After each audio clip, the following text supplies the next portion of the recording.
To go back to something that you said earlier, which I really appreciate so much, is that let's say you're making a phone call, a sales call, and the call didn't go the way that you wanted to. You used the example before. One of the examples is that you were distracted or something happened, caught your attention. You have kids, you know, something's happening, whatever.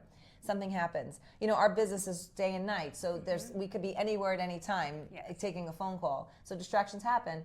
But I love how the grace that you gave yourself, because I find that especially younger people in sales, if they come into real estate, they may not realize how important this is, and this is so important, is to be able to give yourself grace, because if you do come to that punishing identity and you feel bad or you make yourself wrong, you're not going to want to pick up the phone again.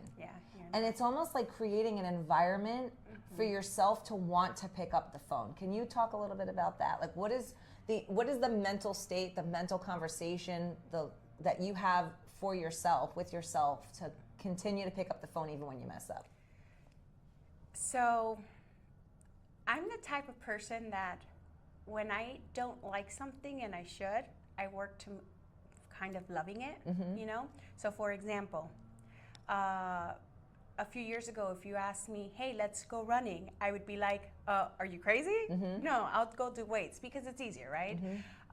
But I wanted to lose weight. And so since I wanted to lose weight, I found out in my research that cardio is the best way to lose weight. So now I can't live my life without running. Like I run, like it's like sometimes I go twice a day to run because it's something that I love and enjoy. It's also the same thing when it comes to making calls. I used to be super afraid of the phone.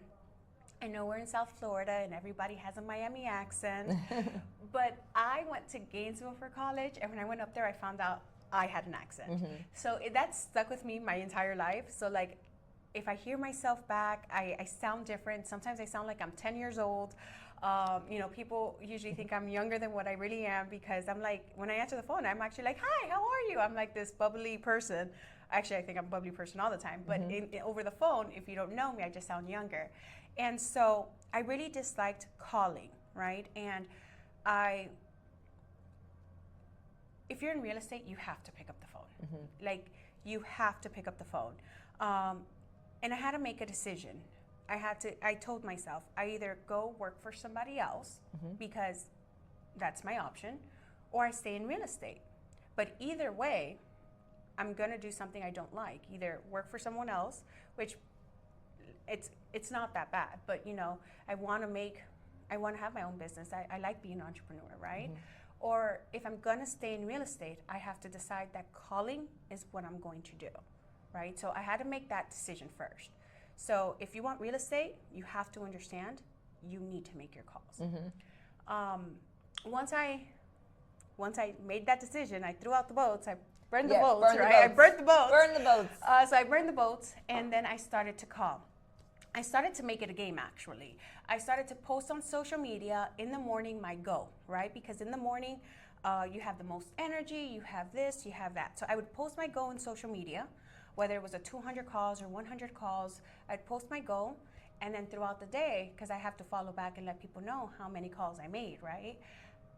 I can't find it in myself to get on social media and say, I didn't make my calls, or I didn't reach my go, right? That I cannot do. So I started to hold myself accountable by showing people what I do on a daily basis. Doing that, at first I was trying to get through the call. So that was the first part, right? Just trying to get through my 100 calls. Once I started getting used to that, I started making sure that I had valuable, like I was intentional. So that my intention was, let's set 2 appointments, right? So I would set 2 appointments, and sometimes there'll be days that I'll set like 3 or 4 appointments because my goal was 100, and I just kept calling. I would set the appointments. I would set the appointments, and then at the end of the day, I would say how many appointments I got and how many calls. Well, doing that actually got me even more business, because now people, when I go sit with the seller, I can tell the seller, hey, this is what I do, and I have proof. Now I have social media proof that I'm actually calling. The second thing is, if a friend, family member, because everybody knows 5 or 6 realtors, if they saw me, if they see me in social media, now they know what I do for real estate. And they see that even though they know 5 or 6 people who are real estate agents, that I'm the one that actually works, right? Because everyone works their business differently. Yes. I don't know who works, who doesn't. But in my case, I know that. But you're showing them that you that do I work. actually Yeah, work, not yes. that the others don't. You're just proving that you do. Exactly. Yeah. So I started to do that. So then now it's, with everything going on in my life, one of the biggest things that I try to do is at least make my calls. If I make my calls, I get appointments. I literally sell and I make a lot of money, right? And what happens is it's a snowball effect. You make your calls, you start getting appointments, you start getting deals from those appointments, and then people just start calling you and giving you deals. Hey, listen, I saw you on this. Do you know this? Do you know multifamily homes? I need to sell my house. I may be going through a foreclosure. Can you help me? So people just start to call you, and you start to help even more people. So with that being said, it is hard. Starting off is hard, but you're gonna have to make it a game. And by the way, I celebrated every achievement. They picked up the call, right? I would celebrate that. Good. I would laugh, smile, twirl. I love to twirl, so or dance. And so I would, they just picked up.